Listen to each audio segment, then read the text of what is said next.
50 نمازیں فرض ہوئی اور پھر 5 رہیں قصہ مختصر، ٹھیک ہے؟ تو آپ دیکھیں اگر 50 نمازیں ہمیں روزانہ پڑھنی پڑتی تو کتنا مشکل ہوتا، کتنی ڈیفیکلٹی ہوتی ہے ہمارے لیے۔ آج ہم سے 5 نہیں پڑھی جاتی، صبح نہیں اٹھا جاتا، رات کو تھکے آ رہے ہوتے ہیں، دن کو کام میں بزی ہوتے ہیں، اسکول کالج یونیورسٹی طرح طرح کے ایکسکیوزز ہوتے ہیں ہمارے پاس۔ اگر 50 نمازیں پڑھنی پڑتی تو کتنا مشکل ہوتا تھا۔ تو سرکار کے کرم سے 5 نمازیں صرف رہیں اور پھر ثواب 50 کا ہے، تو ہمیں پھر چاہیے کہ اس کی قدر کریں۔ اور ہر گفٹ کا، تحفے کا بندہ کیا کرتا ہے؟ اس کی قدر کرتا ہے۔ تو یہ تو وہ تحفہ ہے جو ہمارے آقا صلی اللہ علیہ وسلم اس عظیم رات لیتا ہے۔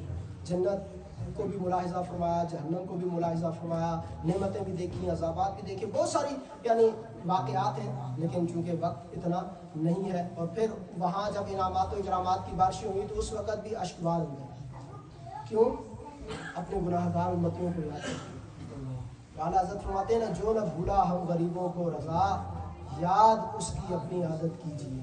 حضرت ادریس علیہ السلام جب جنت میں گئے تو پھر جب واپس چلنے کا حکم ہوا تو آپ نے فرمایا نہیں، اللہ تعالیٰ کا وعدہ ہے کہ جو ایک دفعہ جائے گا پھر اللہ تعالیٰ اسے نکالتا نہیں۔ تو اس وقت سے چوتھے آسمان پر نعمتیں ملی نا، آپ کو بھی اللہ پاک نے معراج عطا فرمائی، نعمتیں عطا فرمائی، تو بہت عظمت والے نبی ہیں وہ بھی، ٹھیک ہے؟ لیکن وہ پھر تشریف نہیں لائے تو پھر آسمانوں پر ہی۔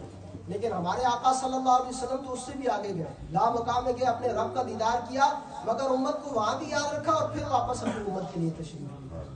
تو جو نہ بھولا ہم غریبوں کو رضا، یاد اس کی اپنی عادت کیجیے۔ اللہ پاک ہمیں نبی کریم علیہ السلام کی سچی پکی محبت نصیب فرمائے۔ یہی الحمدللہ پیغام دعوت اسلامی ہمیں دیتی ہے کہ وہ کریم آقا صلی اللہ علیہ وسلم جو کسی بھی لمحے ہمیں نہیں بھولے، جب پیدا ہوئے تو اس وقت بھی سجدے میں آتے ہی پڑھ گئے اور رب اغفر لی امتی، رب حب لی امتی کی صدائیں، اور ساری زندگی امیر اہل سنت بھی فرماتے ہیں نا، فکر امت میں راتوں کو روتے رہے، عاصیوں کے گناہوں کو دھوتے رہے، تم پہ قربان جاؤں میرے محجبیں، تم پہ ہر دم کروڑوں درود و سلام۔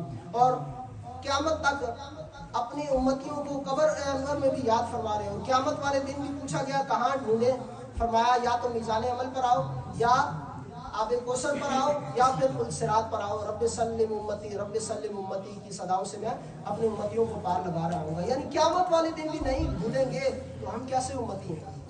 تو میرا سنت فرماتے ہیں اپنا رشتہ ناتا تعلق نبی کریم علیہ السلام سے یہی مضبوطی سے جوڑ لیں، انشاءاللہ دنیا و آخرت میں ہم سب کا بیڑا پار ہو جائے گا۔ اللہ تعالیٰ ہم سب کو عمل کی توفیق عطا فرمائے، آمین بجاہ نبی امین صلی اللہ علیہ وسلم۔